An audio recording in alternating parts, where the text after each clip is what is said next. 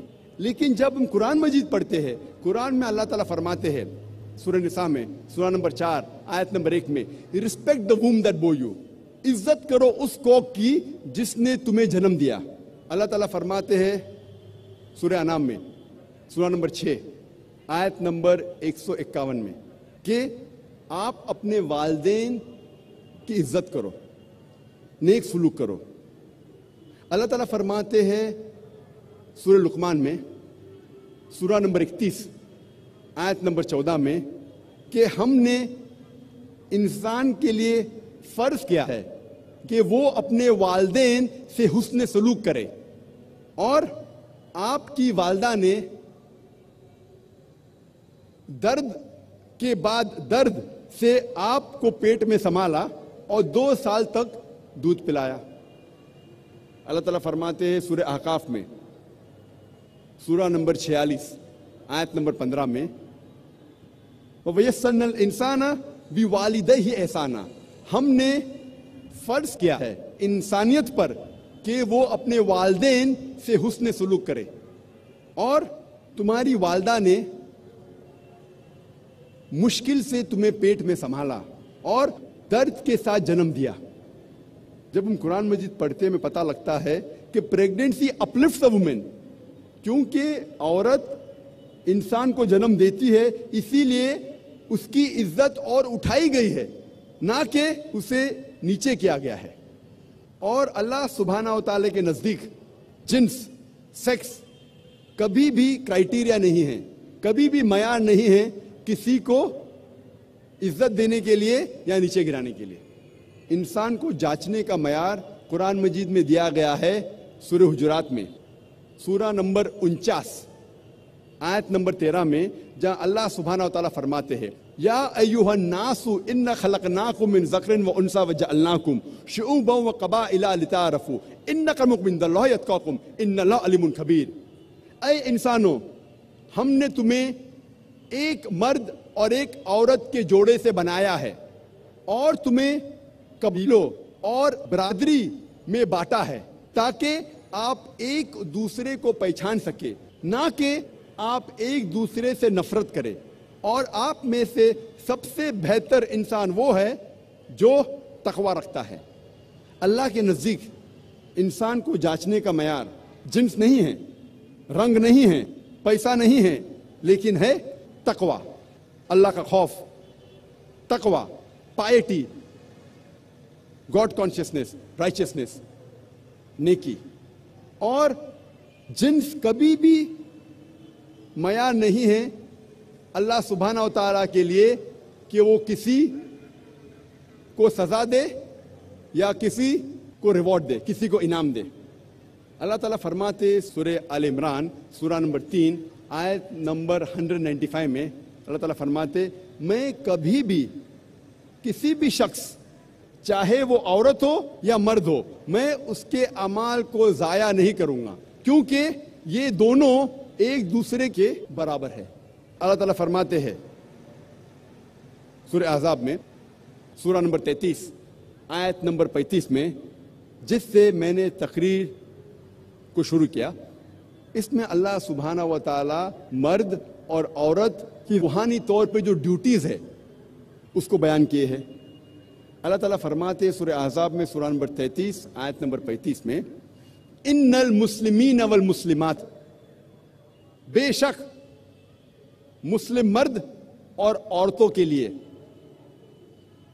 والمومنین والمومنات, ایمان والے مرد اور عورتوں کے لیے, والقانتین والقانتات, فرما بردار مرد اور عورتوں کے لیے, والصادقین والصادقات, سچے مرد اور عورتوں کے لیے, والصابرین والصابرات, صبر کرنے والے مرد اور عورتوں کے لیے, والخاشعین والخاشعات, خشوع اختیار کرنے والے, اللہ کے نزدیک جھکنے والے مرد اور عورتوں کے لیے,